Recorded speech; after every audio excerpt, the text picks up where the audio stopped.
Yo fam, let's talk war. Not the tanks and explosions kind, though that's bad enough, but the economic shockwaves it sends rippling across the globe.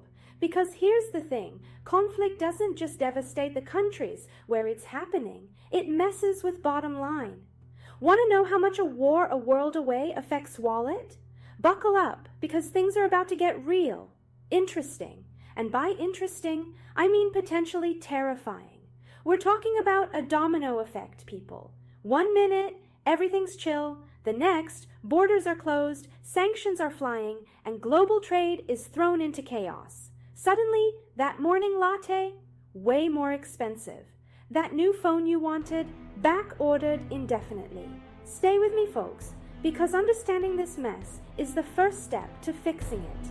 And trust me, we all want to get to the fixing part, ASAP.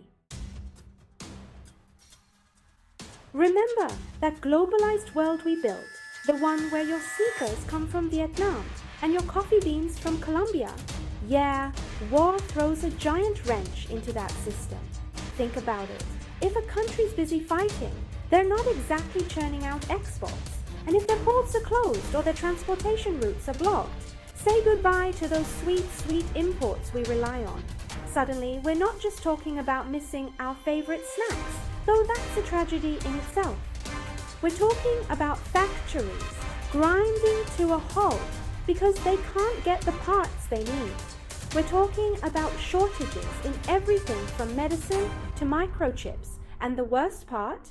This chaos doesn't just disappear when the fighting stops. Rebuilding supply chains takes time, effort, and a whole lot of money. Here's the thing about war. It's expensive. Like really, really expensive. We're talking about billions, even trillions of dollars spent on weapons, military operations, and humanitarian aid. And that's just the direct costs. Then there's the economic fallout, lost productivity, damaged infrastructure, and skyrocketing inflation.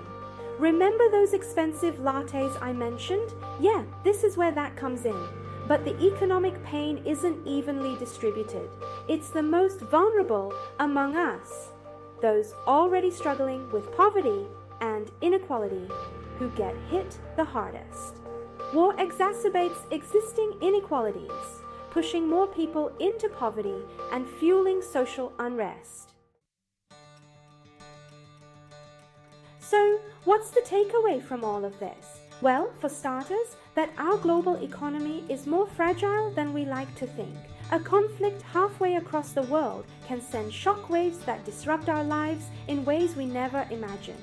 But here's the good news.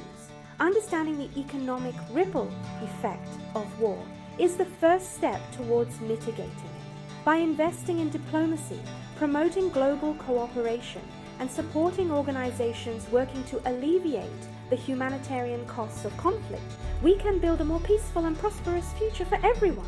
Because at the end of the day, we're all connected, folks. And when one part of the world suffers, the rest of us feel the pain too.